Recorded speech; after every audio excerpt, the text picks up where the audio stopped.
میں اپنے آپ کو ان چند خوش قسمت لوگوں میں سے ایک سمجھتا ہوں کہ 1991 میں جب میں ایک بہت ہی نوجوان صحافی تھا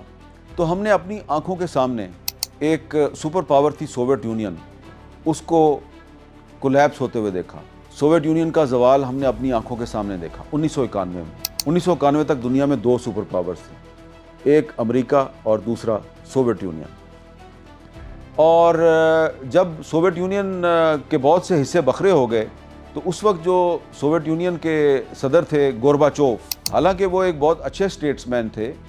لیکن گورباچوف کا جو نام ہے وہ ایک طعنہ بن گیا، ایک گالی بن گیا۔ آج 2026 ہے اور ہم نے اپنے سامنے ایک اور سپر پاور، دنیا کی واحد سپر پاور امریکہ کو دیکھا ہے کہ یہ بھی زوال کا شکار ہو رہی ہے، اور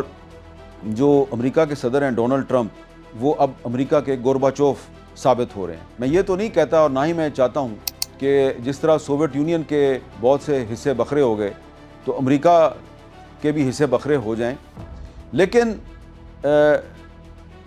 جو ڈونلڈ ٹرمپ ہیں انہوں نے امریکہ کا جو امیج تھا بطور سپر پاور اس کو ختم کر دیا ہے۔ یہ جو جنگ بندی ہوئی ہے نا ایران اور امریکہ کے درمیان، جس پہ ٹرمپ نے بھی آمادگی ظاہر کی اور ایران نے بھی آمادگی ظاہر کی، اس سیز فائر نے کسی کو اچھا لگے یا برا لگے لیکن یہ حقیقت ہے۔ یہ جو سیز فائر ہوا ہے اس نے ایران کو امریکہ کے برابر لا کے کھڑا کر دیا ہے۔ سیز فائر جو ہے وہ وینزویلا اور امریکہ کے درمیان بھی ہو سکتا تھا اگر وینزویلا جو ہے وہ مزاحمت کرتا، کھڑا ہو جاتا امریکہ کے سامنے۔ وینزویلا نے سرنڈر کر دیا، تو اس لیے وہ وینزویلا کے پریزیڈنٹ کو اس کی بیوی سمیت پکڑ کے گرفتار کر کے امریکہ لے گئے۔ ایران نے مزاحمت کی، ایران نے اپنے سپریم لیڈر کی قربانی دی، اپنے نیشنل سیکورٹی ایڈوائزر، اپنے بہت سے فوجی جرنیلوں، دیگر اہم شخصیات، سائنسدانوں،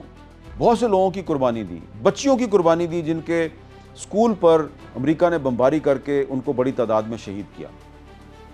تو آج ایران جو ہے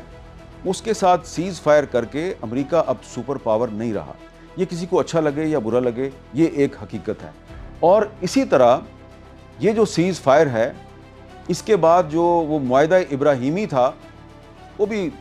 اس کی بھی اہمیت ختم ہو گئی۔ وہ جو ٹرمپ صاحب مختلف گلف کنٹریز کو، مختلف مسلم ممالک کو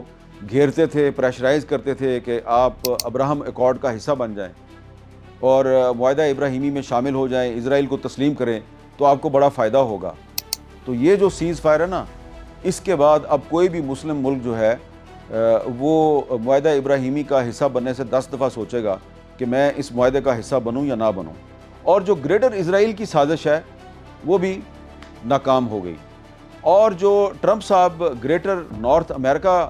کا منصوبہ بنا کر بیٹھے ہوئے تھے، اور ان کے جو سیکرٹری ڈیفنس ہیں پیٹ ہیگسیتھ، وہ نقشہ دکھا رہے تھے، جناب دیکھیں کہ یہ جو گریٹر نارتھ امریکہ ہے اس میں گرین لینڈ بھی ہوگا، اس میں کینیڈا بھی ہوگا، فلاں ملک بھی ہوگا، فلاں ملک بھی ہوگا، یہ بھی ختم ہو گیا۔ تو یہ سیز فائر جو ہے اس سے امن کا راستہ ضرور نکلا ہے، لیکن گریٹر اسرائیل، گریٹر نارتھ امریکہ اور اس کے علاوہ ایک تیسرا بہت بڑا منصوبہ بھی ہے، وہ بھی ختم ہو گیا اس سیز فائر کے بعد۔ وہ کیا ہے؟ اکھنڈ بھارت، گریٹر انڈیا، جس کا نقشہ نریندر مودی نے بھارتی پارلیمنٹ میں لٹکا رکھا ہے۔ تو یہ جو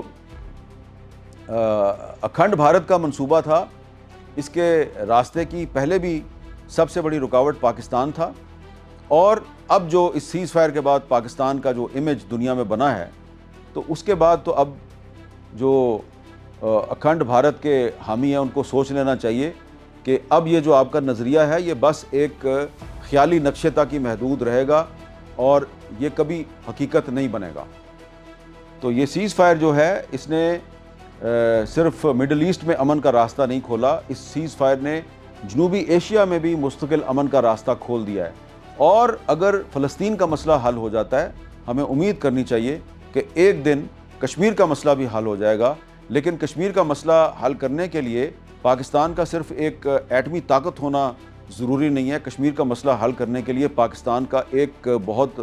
مضبوط اکنامک پاور بننا بھی ضروری ہے، اور اکنامک پاور بننے کے لیے ضروری ہے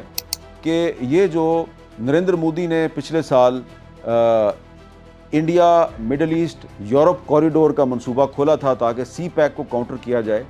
تو ہمیں چائنا کے ساتھ مل کے سی پیک کو بھی کامیاب کرنا ہے، ہمیں ایران اور ترکی کے ساتھ مل کر جو پاکستان، ایران، ترکی، یورپ جو ریلوے لائن ہے اس کا منصوبہ بھی کامیاب کرنا ہے، اور ہمیں ایران کے ساتھ مل کے Pakistan Iran gas pipeline کا جو منصوبہ ہے اس کو بھی کامیاب کرنا ہے۔ یہ منصوبے کامیاب ہوں گے تو پاکستان میں مہنگائی کم ہوگی، عام آدمی کی زندگی جو ہے وہ تھوڑی سی آسان ہو جائے گی، اکنامک پریشر کم ہوگا، پاکستان کی اکانومی بہتر ہو جائے گی، اور سلولی اینڈ گریجولی پاکستان ایک ایشین ٹائیگر بنے گا، اور جب پاکستان ایشین ٹائیگر بنے گا تو تب ہی پاکستان کا جو عام آدمی ہے اس کی بھی زندگی جو ہے وہ ویسی ہی زندگی ہوگی جیسی کہ آج کل ناروے یا سویڈن یا ڈنمارک کے جو عام شہری ہیں، جو کہ ایک سوشل ویلفیئر اسٹیٹ کے شہری ہیں، اور ان کی زندگی جو ہے بڑی آسان ہے۔ تو پاکستان کے عام شہری کی زندگی آسان ہوگی اسی وقت جب پاکستان ایشین ٹائیگر بنے گا۔ اس کے لیے ضروری ہے کہ پاکستان جو کہ اس وقت ایک دنیا کی 7ویں ایٹمی طاقت ہے، اس کو ہم ایک اکنامک پاور بھی بنائیں۔ تو 10 اپریل کو جو اسلام آباد میں ایران اور امریکہ کے درمیان مذاکرات کا عمل شروع ہوگا، دعا کریں کہ وہ مذاکرات کا عمل کامیابی سے ہمکنار ہو اور ہم مڈل ایسٹ میں ایک مستقل امن کے فارمولے تک پہنچ جائیں۔ مڈل ایسٹ میں مستقل امن کے فارمولے پہ ہم پہنچ گئے تو مسئلہ کشمیر کے حل تک بھی پہنچ جائیں گے۔ اجازت دیجیے، اللہ حافظ۔